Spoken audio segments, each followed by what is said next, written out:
Hi, everyone. I'm Donna McKay, Executive Director of Physicians for Human Rights, PHR. Today's conversation kicks off PHR's COVID-19 themed webinars for 2021 and is the 31st in our overall series since we launched this in March, where we've been examining the implications of the pandemic through the lens of health and human rights. Since the onset of COVID-19, we've dived deep into extensive implications through the lens of health and human rights with expert perspectives of healthcare workers, scientists, researchers, advocates, and voices from the front lines. Our goal has been to learn from each other and also to lend PHR's platform to elevate the voice of health professionals. So today I'm especially thrilled to welcome voices from the future of healthcare, our esteemed and dedicated medical students who serve on PHR's Student Advisory Board. Members of the advisory board oversee PHR's student program, which provides resources, training, and networks for medical students and other health professionals from around the world dedicated to the promotion and advancement of health and human rights. We have more than 300 people live with us today, including members of the International Federation of Medical Student Associations. We welcome them. And, just in today's discussion, we're going to hear from our panelists to discuss the impacts of the COVID-19 pandemic on their education and their understanding of effects of the pandemic on the U.S. healthcare system, and more broadly, how this public health crisis not only alters the future of healthcare, but how it's shaping their own views on the practice opportunities as future physicians. So I'm so grateful for your time today. And I'd like to introduce, actually thrilled to introduce and welcome today's moderator, Dr. David Dantzker. David is a general partner at Wheatley Partners and is a longtime member of PHR's board of directors, serves as our treasurer, and has been a great mentor to me.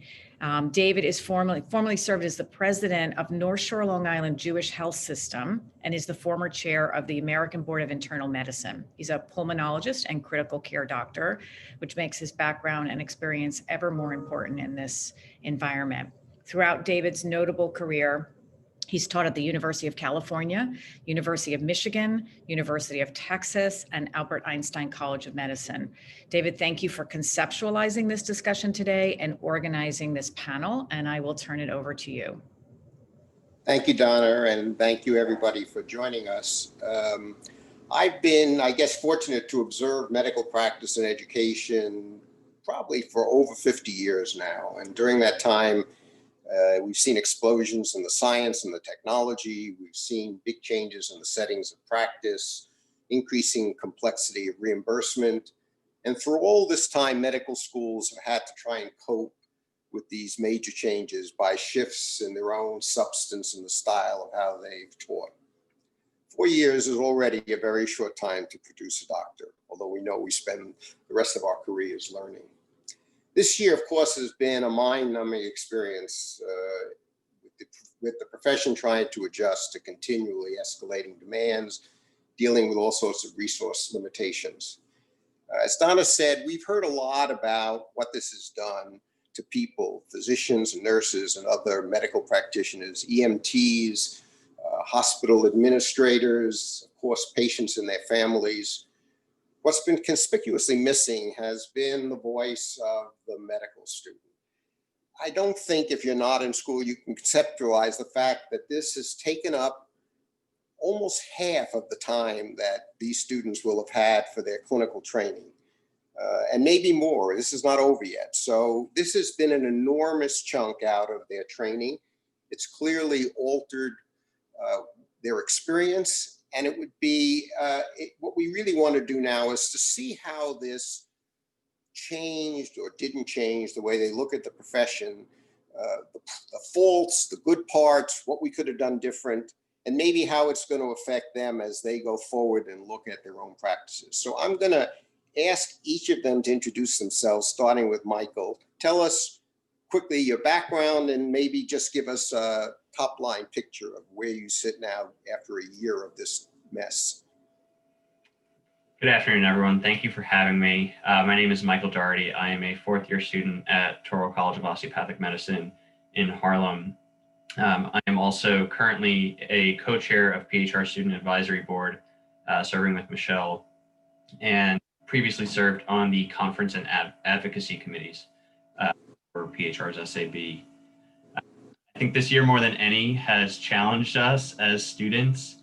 All of us pretty much universally who were on rotations were pulled from schools in mid-March, especially when case numbers exploded here in New York. Fortunately, I think many of us have had the opportunity in degrees to go back into the clinical setting since last summer.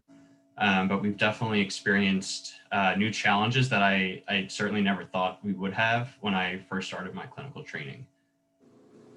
Thank you, Michael. I'm excited to have this conversation today. Great. Thank you very much, Michael. Veena? Hi, everyone. My name is Veena Mehta. I am a medical student, third year at the Medical University of South Carolina in Charleston. And I also serve as a regional chapter mentor for our PHR chapters in the South. And I am a third year medical student. So I started in the clinical setting right when we were at the first peak of COVID kind of. And so have kind of been, that was like my first introduction to the clinical setting, and then have kind of been, in rotation since then. So I'm also very excited to have this conversation today. Thank you. Katrin? Hello, everyone. My name is Katrine Girada. First, I want to thank you for the opportunity to speak with you today. I'm a third-year medical student at the University of California, San Francisco, and I serve on the Asylum and Refugee Committee along with 3 other students on the Student Advisory Board.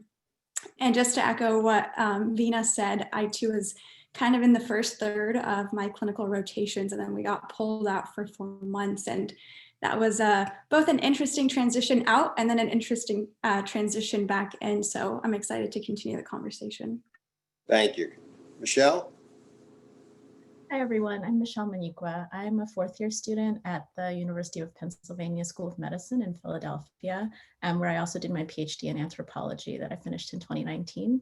And like everyone else, I'm really excited to have this conversation. I think for me, I was also, like Michael, pulled out for most of the late spring and summer. And so I'm now back in the clinical context in a new world that I wasn't anticipating either, but I think it has been an important time for us to learn a lot of lessons that will carry through the rest of our careers. So happy to be a participant today. Thank you, Michelle. So I'd like to maybe start out, I guess we've all heard of what they now call the Fauci effect, this question of whether the number of people coming in or applying to medical schools will actually go up. But I wonder, for you guys who are in the trenches, what do you think about medicine as it's practiced, as it's delivered, given through the lens of what you've seen over the last year? Any of you can jump in. Michelle, why don't you start? Sure. I mean, I think that what we learned about American medicine this year just amplified what was already true in many ways, but just revealed a lot of the weaknesses of our systems, the ways that our systems are affected by inequality, that we have really significant issues with resource distribution. And I think we see that in the way that COVID-19 has disproportionately impacted particular communities, poor communities, both urban and rural, communities of color, for example. At the same time, I do think that, the pandemic has also revealed that, we do have an important role as essential workers in our society, and that we can have an enormous impact, that the work that medical scientists and clinicians do is really integral to the functioning of society. And I think it also makes clear that investments in public health are always worth doing, even if they don't necessarily seem immediately so. And I think for me, at least, it's only made me feel like it's more significant to be a physician. And since I plan to do infectious diseases in the future, for obvious reasons, it's pretty relevant. Michael, you've been up in the center of where all of this really struck hard. What do you think? I mean, did we respond well as a community? Did we do what we needed to do? Were your peers and your professors and the residents, do you think they all understood the problem and jumped in and took care of it? Yeah, I think it was really challenging, especially early on.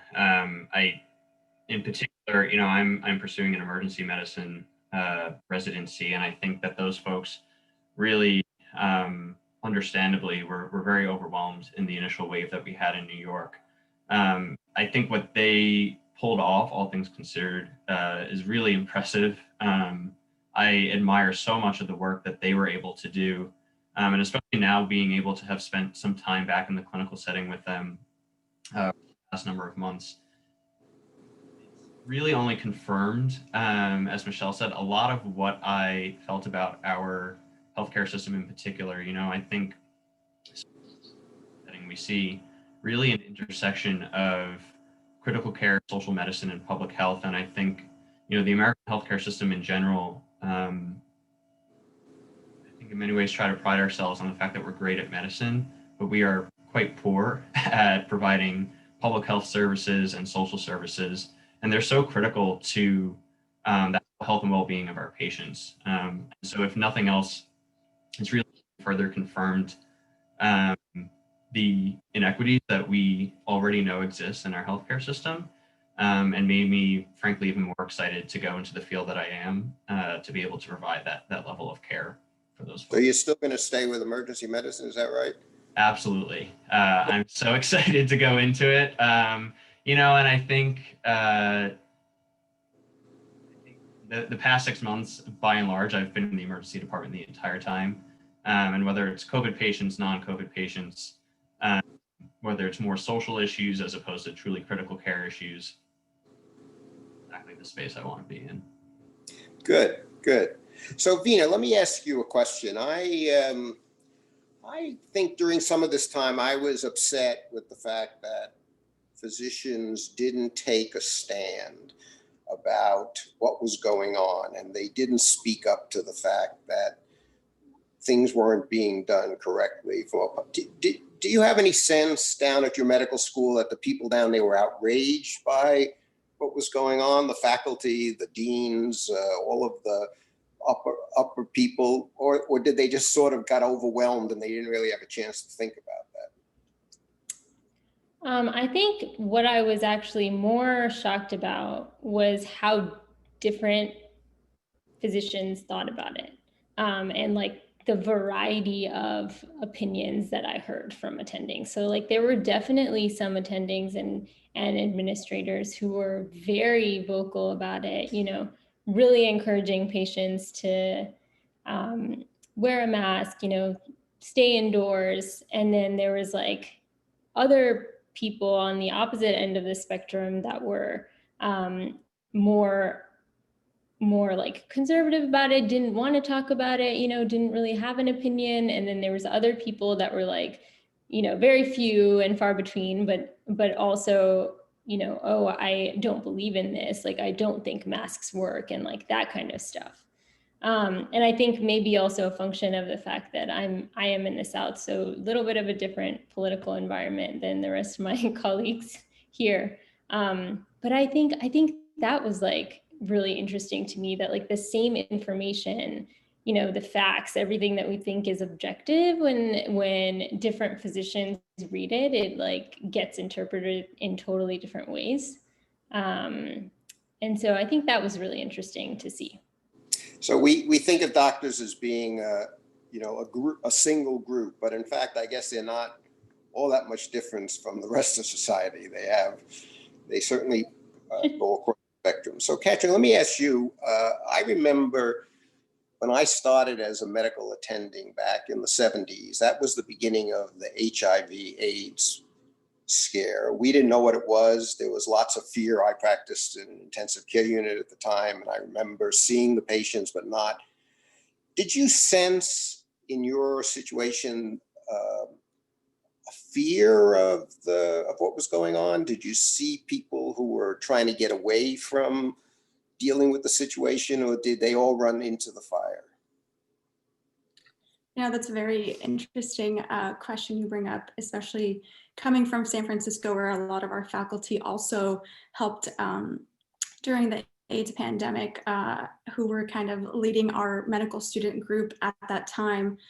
And I think just like you mentioned and Vina mentioned, how there's even, differences amongst physicians, there was a split also amongst the sense of fear, or let's jump in and let's see what we can do amongst folks.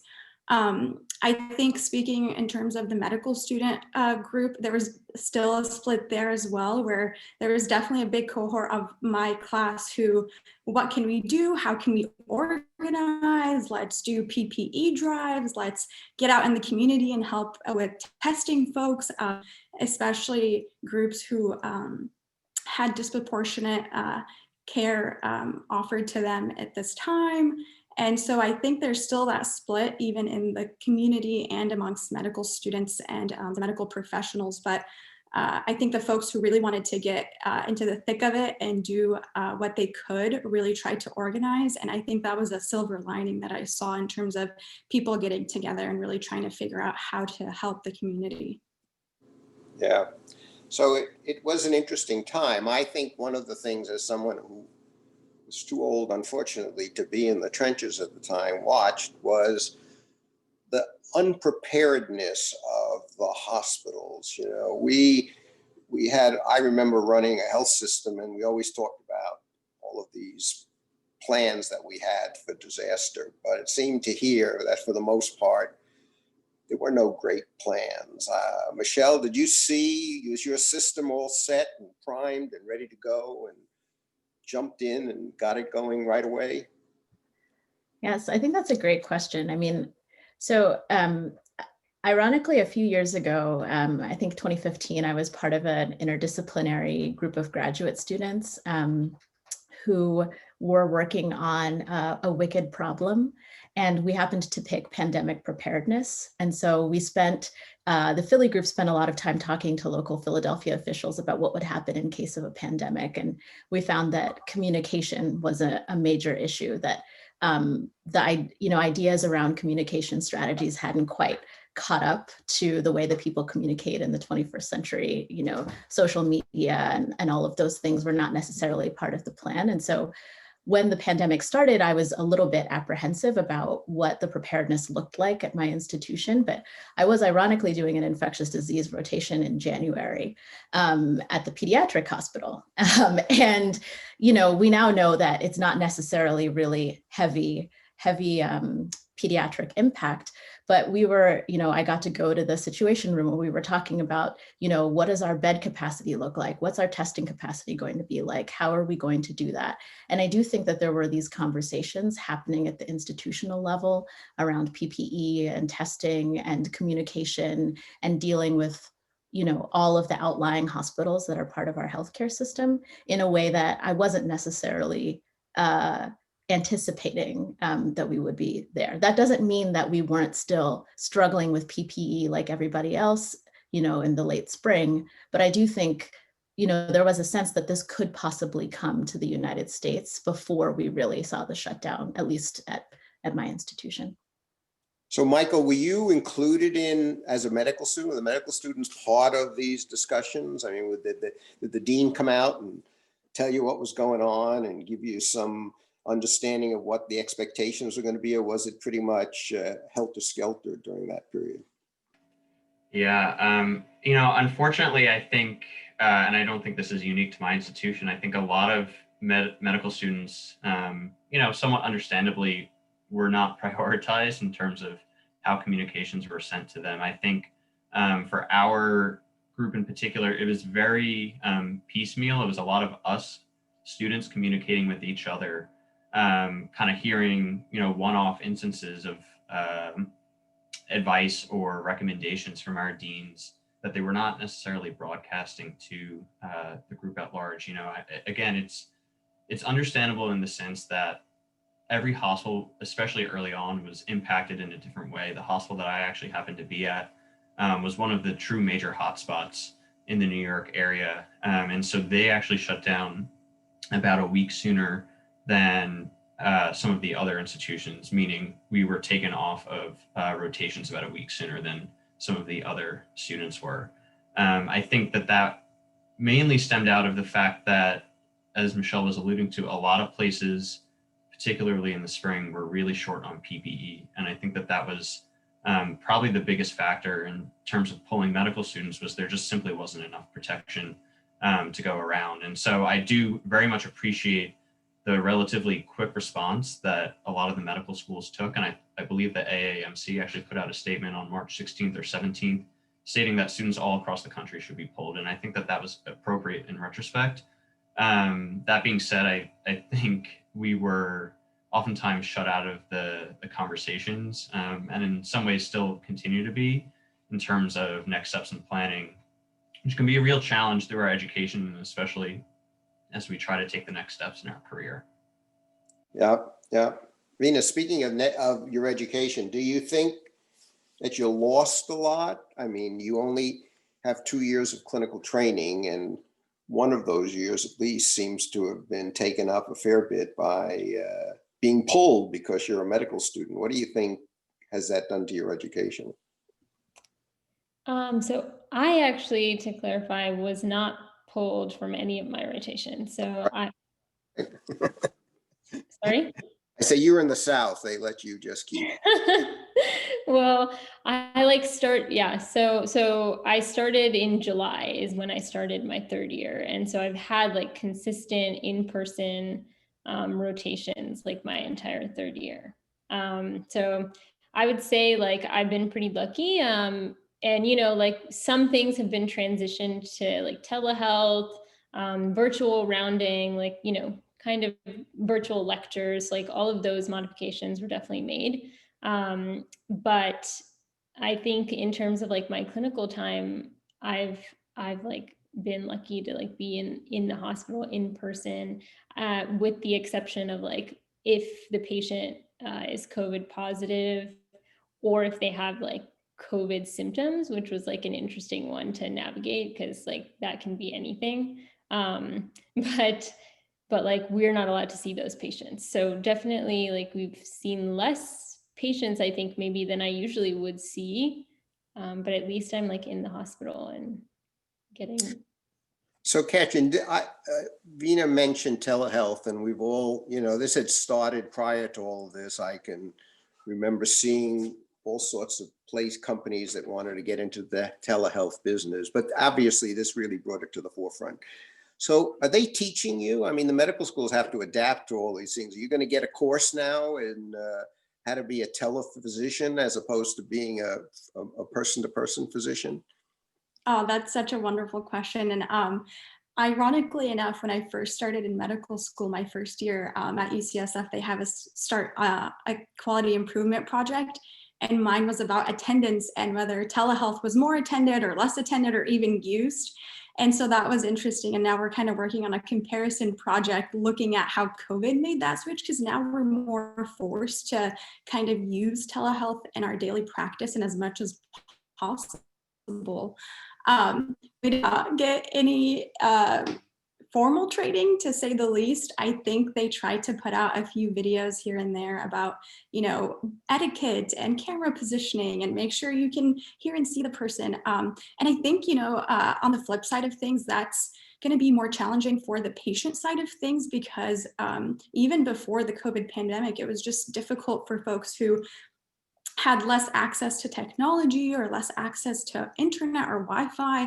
And that was something we were also seeing in terms of disparities for folks with telehealth. And so while I think moving forward, it will be easier to train us or already established physicians on how to use telehealth and how to navigate that within medical care, I think the real question is going to be, how do we make this accessible to patients, and especially patients who are in certain demographics that might not have as much access? So this may only make the problems of distribution of healthcare worse, right? It's funny, and I'm interested in hearing each of you think about it. I remember teaching physical diagnosis, and learning it. And then, of course, when I went to medical school, that's all we had, an X-ray and a stethoscope. But I remember teaching the importance of patient contact. And, the one thing about medicine, I think, that distinguishes us from most professions is that patients, they tell us their deepest secrets. They really are open to us. We get to examine them. We get to hear about all their problems. They have to feel a certain trust in us, that we're there for them, and then they're willing to open up and tell things to us that they don't tell to anybody. So do you think telehealth is the future? And if it is, do you think that's going to dramatically change the way in which patients and physicians interact? Anyway, Michelle, you want to start? I'll go around. I think this is an interesting point. Yeah, I think that's a great question. I mean, I think in communities that don't have particular specialties, telehealth has been a really important way for improving access to specialty care that wouldn't have existed previously. And I think the pandemic has really pushed forward some of the infrastructural challenges and making that more widespread around reimbursement and documentation and all of that. But, I have to say that from people I know who've sort of had to transition forcibly to mostly telehealth, and from my own experience being on Zoom all day, I do think that there will still be a desire to do in-person visits. For some people, telehealth is better. For some people, it's worse in terms of patients. But for providers, I think telehealth is exhausting and less emotionally and professionally satisfying for a lot of the providers. And so I suspect that will be a deterrent. I know personally for me, that's a little bit of a deterrent to having an all telehealth practice. As much as I would love to see patients while wearing pajama bottoms, I'm not sure that that's in the cards for me personally. Vina, what do you think about? Have you done a lot of telehealth, or are you still seeing patients mostly in person? No, we've done a lot of telehealth. I think a lot of the outpatient clinics have transitioned to telehealth mostly. So I've gotten a lot of practice to doing telehealth, which has been interesting. I think especially in psychiatry, I think there's certain specialties that could really it's really beneficial. Like for psychiatry, for example, I think the future a lot of it I think will be in telehealth. And I think at the end of the day, it's going to be patient specific, provider specific, what people prefer. But it's nice to have that option, I think, especially for patients too. A lot of times, if it's just a simple follow-up or a simple check-in, for them to have to travel an hour, an hour and a half to come see you, especially in South Carolina where we have a lot of rural communities. It's so much easier to just be able to log on from home. So Michael, in your community where we know that the children are having trouble going to school because they don't have the kind of access to and the bandwidth to computers, what's telehealth been like in northern Manhattan?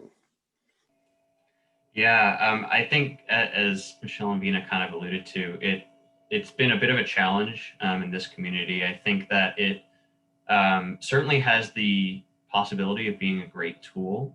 And I actually, kind of going off what Katrine said before, I definitely think it's something that will increasingly be integrated into the medical school curriculum. I think it is increasingly that important of a tool for future physicians to know how to navigate. That being said, it's never going to be a universally accessible tool. And I think that that's something that we've witnessed in Manhattan, also in some of our communities in the surrounding boroughs and northern Jersey as well. It unfortunately, again, it just the challenges of laying out a broadband network, and on top of that, also just providing the level of care that you want to be able to provide over telehealth can be a real challenge. I'm actually sitting in the office of a physician that I'm working with this month right now, and this morning we saw a patient who we diagnosed a new problem with, and there's no way we could have done that without the physical exam itself. So I think that gap will always exist. As Vina said, it's a great tool, especially in certain circumstances and for certain specialties, but I don't think it's going to completely do away with what medicine has historically looked like. Tough to do surgery that way, for sure, right? Absolutely. So before we turn to some of the questions from the audience, I just have a bigger question. I mean, I'm looking at the end from my end of my career. I've been in this business for a long time. You guys are just beginning, and I saw all sorts of things about medical hierarchy in this country that really disturbed me through this pandemic. There have been great heroes, and there have been people who have jumped into the breach, but the hierarchy of medicine, has to me been a little bit silent. How do you guys feel about this, Katrine? Yeah, I think that's a really interesting question. Personally, I think coming from a school in San Francisco where I think they're trying to kind of dissipate.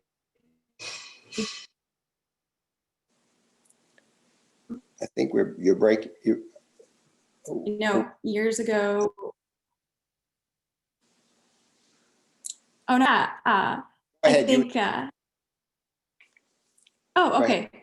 Thank you for the heads up. I think it's definitely, like, I've heard it a couple of times where you're working with a group and somebody who trained maybe on the East Coast or somewhere else would be like, oh, that's not how we did things where I came from. And so I think I didn't get to fully understand all the ranks, but I do think that just kind of like what Mike was saying in terms of, I think our school in the beginning tried to really keep us involved in what's going on and how are medical students being, involved in this whole conversation. But we definitely were not like the main focus, at least right off the bat, because they were so worried about us and, taking out a whole med school class of 150 students who didn't have the appropriate PPE was definitely something they didn't want to do. And so you definitely felt it more during the pandemic of like, oh, I'm just a medical student. Where do I fit into this role of the healthcare system? And then even coming back on the team, it's like, oh, they might have COVID or we don't know yet. So like, don't go see them. And so even that of like, but I'm still being exposed to the resident, I'm still being exposed to the attending, how do I get training? I think you mentioned it earlier with the HIV pandemic and really getting to learn through experience. I think that was something that was missing for us being at the like lower end of the totem pole, so to say. Yeah. Michelle, what do you think? Have you been impressed with the way the medical community has responded at the top, not at the bottom? I think everybody in the hospitals really did what they could. I mean, it was heroic. We'll probably never see something like that again. But how about the people at the medical societies and the national, all these places we depend on in this country to do things for us? How do you think they perform? Do you think they get a good grade? Yes, I think it's a little bit of a loaded question, right? And like Katrine was saying, I'm just a medical student, but I will say, I don't know. I think there could always be more response, right? I mean, I think in terms of, I think this is a period of time in which it's become really clear that people who are working in the hospital, like the, medical providers of all stripes, like I think there's been a development of an identity as people who are like workers, who are working for a class of people that make a lot of money off of their labor, and that that hierarchy, there's hierarchy in medicine from the people, being a medical student versus being an attending or a more distinguished attending. But the real hierarchy that I think is important is between people who maybe primarily work in offices and do the business of medicine, no offense, Dr. Dantzker, and the people who are in the trenches. And I think conflicts about hazard pay, about the managerial practices that led to the PPE shortages in the first place, about vaccine distribution, about how to do all of these things equitably and smoothly and transparently. I mean, I think across the country, we're seeing major failures in that regard. And there are some institutions and leadership that are doing it well, but on the whole, I think there should be a recognition after this moment that there's something a little bit amiss in how sort of the leadership in medicine is governing the rest of us. Yeah, we'd like to believe that we actually learn lessons from life, but unfortunately, we'll have to wait for the next one to find out how well it's done. Michael, how about you? You sort of practice in an area, in a part of the world that always sort of has some shortages. I spent lots of time in the medical world of New York City. So what do you think about New York? Did they do a good job? Did the mayor get on this? Did the heads of the Health and Human Services, the head of the hospital corporation, did you think they did a good job in how they responded? Yeah, I think it's been, as Michelle said, a bit of a mixed bag. As you alluded to, Dr. Dantzker, I think, the folks that we interact with as students on a day-to-day basis, the residents and attendings especially, as well as some of the other staff like nurses and techs and whatnot, it is truly amazing and inspirational to see them work every day, to learn from them and have that opportunity in person now, especially with them. I think in terms of the sort of higher ups, again, as I said, it's definitely more of a mixed bag. I think this has kind of been coming down the pipeline for a while. We've seen an enormous amount of hospital consolidation in the New York area, but really all around the country. A real emphasis on bed efficiency and really limiting the amount of resources that are unavailable should a crisis hit. And I think that unfortunately really impacted the response around the country, but especially in New York. I live across the river in New Jersey, and I remember watching that military ship, I forget what it was called, sail up the Hudson River. And it was it was a stark reminder of, even though we have some incredible hospitals and medical institutions in New York City, we were just not prepared for a crisis like this. And I hope that it is a true learning lesson for our institutions so that they can be better prepared in the future. So you guys have to, start to learn about, we laugh about the business of medicine, but the truth, of course, is that the practice of medicine, I'm sure in all of your centers, has really moved out of the hospital and into, it's almost unheard of now to have a surgical procedure done in the hospital, right? Nobody stays over. So beds are an expensive commodity. And what we learned, at least from this lesson, I believe, was that it's an expensive commodity when you got plenty of them. And it becomes a real problem when you have to span up to cover them. And I'm not sure yet that the solution is obvious, to me at least, how that will go. Vina, what did you find? I mean, did you see that your system was able to scale up and down? Did you have the pressure on your beds, or were you lucky to be in an area where perhaps the pressure wasn't that hard? No, we definitely had the pressure on the beds. I think even now, like, our ICU is pretty full, and it has been for a while now. So yeah, we definitely had the pressure, kind of, even though our caseload was much lower than, like Michael, places were in New York City, but I think we were equally as unprepared. But everyone, I think, from seeing the attendings and the residents work, everyone really worked really hard. And I think our schools, or the MUSC's administration, has done a good job of trying to keep medical students in the hospital and make sure that we have PPE. Even with the vaccine, I've gotten both doses of my vaccine, and we're all giving it to I think the preclinical students can also get it now too. So yeah, it's been. Have you all gotten your vaccines? Has everybody been vaccinated? Has that been practiced so the medical students have gotten it?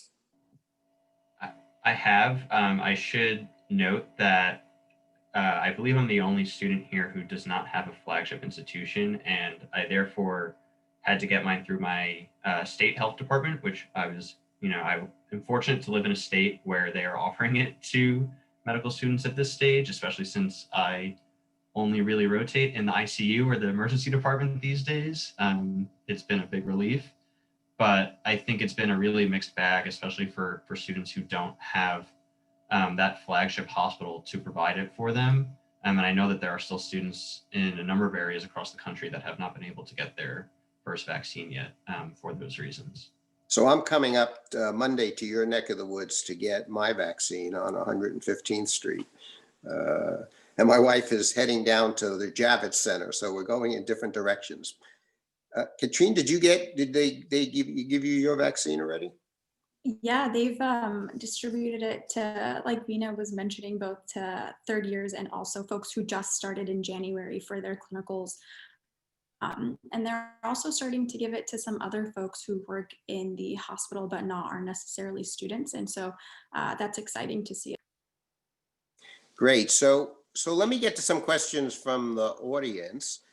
People were interested in what advice you would give to first-year medical students coming in now, or maybe those who were applying. Would you tell them not to apply? Would you tell them to apply? What would you tell them? Vina, what would you going to tell your freshman students that you see, or people who call you up and say, should I be a doctor? I think that I would tell them, and I think this is kind of from what we've always been told, is like, think about why you want to go into medicine. I think previously medicine is like a glorified career almost, in a way, like you'll do well financially, like people will respect you. You are, going to be at the top of the totem pole eventually, kind of thing. And I think some of those things are still true, but I think from this pandemic, we've kind of seen that it's also a lot of like work. It's a lot of sacrifice to go into medicine. And so I think that are those things that you are really willing to do. Are you happy with your choice still? Yes, I am. You're not an MBA and become a hedge fund manager now, right? No. How about you, Michael? You're going to stay. You told us you're going to stay with emergency medicine. So what advice would you give to the people coming up through your school now? Yeah, absolutely. So I think for students who especially are not in medical school yet, the one thing I would advise is be really intentional about the places that you're looking at for medical school. And if you're fortunate to speak with them before they offer interviews or on your interview day, really ask them what they've done to protect their students. One, to protect their students, but also ensure their education through this time. I think every school has responded a little bit differently, and that's appropriate given that the pandemic has impacted different areas in different ways at different times. That being said, there are pretty significant measures that I think every school should have taken at this point, and I think it's important to ask what those were to make sure that the school is looking out for your best interests. I think in terms of first year, second year students coming up through the pipeline, I think in a lot of ways, medical education these days, as you alluded to before, Dr. Dantzker, can actually be accomplished in the first 2 years remotely. I think some exceptions might be things like anatomy lab, but by and large, you can learn the preclinical education pretty well in a remote setting. So I would say just keep at it, continue to grind. I know, my younger brother is a first year student at a different institution, and something that has been really helpful for him is just creating Zoom meetings with like 2 or 3 other classmates. So you're effectively simulating like a small group session. And even that, can go a long way in getting the social time you want and a different way to learn from some of your classmates as well. Michelle, what do you think? What's your, what are you going to tell you've got a long path. What are you going to tell the freshman students that come to you and ask you whether they should go to medical school, and now that they're here, how should they handle themselves and what should they do? Yeah, I mean, I think I talked to a not insignificant quantity of first years. And I think in addition to what Vina and Mike both have said, I think, I think medicine can be a really wonderful and rewarding career. I think it has a lot of challenges. I think it'll be incumbent upon us who are sort of coming up in the career to help sort of reform some of the things that need reform. And in addition to that, the possibility of doing Zoom School of Medicine and all of those other things, I think one thing that I would tell students is to be really clear about what your values are. What do you value? What's important to you? What made you enter this career in the first place? Because medical school is overwhelming. Medicine's overwhelming. The space can hijack your own sort of internal compass for what's right and make it into somebody else's. And the biggest challenge is remembering who you used to be and who you'd like to be in the future, and doing a little course correction when you can kind of go astray. Katrine, what do you think? Yeah, I think what everyone has said has been really wonderful advice for anyone who's trying to come into the field right now. And I think something that Vina also mentioned in the beginning of that question of why, and, like Michelle is alluding to as well, is why did you want to go into medicine in the first place? And I think, like everyone has mentioned, just seeing the amazing effort of everyone in the field, from medical students, pre-medical students, all the way up, and the effort that they're giving to continue the sense of normalcy. I think it just shows the amazing nature that we have as folks who go into medicine. And I think if that's something that you aspire to become, I think this is just even more fuel for the fire of why medicine. And so it's a really exciting time to be both a medical student and a pre-medical student. So since we're a human rights organization, there have been a bunch of questions about your feelings personally about what this might change in the way you look going forward, and what you might do still as a medical student or when you move on into your house staff to try and alleviate some of these incredible holes that we've seen in such a wealthy country, in such a rich country, but people who obviously don't get very good care, and this only emphasized it. Michelle, what do you think? Yes, absolutely. I mean, I think being on the residency interview trail, virtually at least, it's been very clear that there are institutions that have a very mission-driven focus, like healthcare institutions, to serve the community around them, and institutions that have perhaps other philosophies primarily driving their patient care. And I think, from my standpoint, as someone who's co-leading with Mike this group of, human rights-oriented medical students, I think we should be orienting a lot more towards health as a human right in this country, and a human right that's meaningfully accessible for everyone, and that more institutions need to be mission driven in that way, and that our role as trainees, but as people who will eventually hopefully be leaders in medicine, is to push every one of our institutions in that direction in the ways that are accessible to us. And that's not something that we can do by ourselves, right? It's something that we can do collectively, but I think it is the most pressing issue in American healthcare right now is how to move towards rights and away from profit, frankly. That's great. Veena, do you think your medical school is ready to climb on the bandwagon of tackling the inequalities of medicine and teaching those inequalities? I mean, if we don't know they exist, of course, we can't clear them up, right? So if we don't admit to ourselves that there are all these pockets, we're not going to be able to tackle the problem. So do you think that you as students can push your medical schools towards more social justice? Yeah, I absolutely think so. And I think being on the student advisory board, as a regional chapter mentor, like just seeing the students in my region and like how many more chapters have been started this past year, it's like really incredible. I think students are really, really interested in this, in seeing health as a human right, and like making sure that their medical schools like are at least talking about it. I think that's the first step. And then I think, from having a medical education where like this is incorporated into your time as a medical student, it bodes well for the fact that when we're attendings, hopefully one day, we will also like continue to like integrate this into our medical practice. I hope so. Michael, any thoughts? Yeah, absolutely. Like Michelle, I'm on the interview trail myself this year, and you can really tell which institutions prioritize the social components of medicine. How do you tell? I'm curious. Yeah, they're mission driven. It's 100% mission driven, and you can see it if they have a very clear mission statement committed to their community, and then they actually spend their time, the bulk of their time, speaking about it, talking about the projects that they're working on with their community. Those tangible examples go a lot farther than some very generic sentences that some places put together. Something that I think is really interesting that I've seen, though, even at places that don't necessarily have that mission-driven statement, I think increasingly people in our generation, most residents are around our age group as well.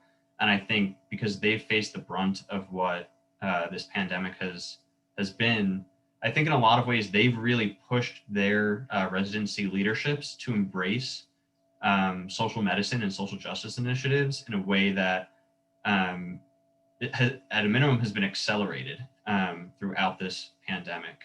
And I'm hoping that that will continue to be the trend. You know, as Michelle said, I think more and more medical students are interested in this work and creating, you know, whether it be PHR chapters or just projects in their community to shed light to some of the inequities that we have in our communities.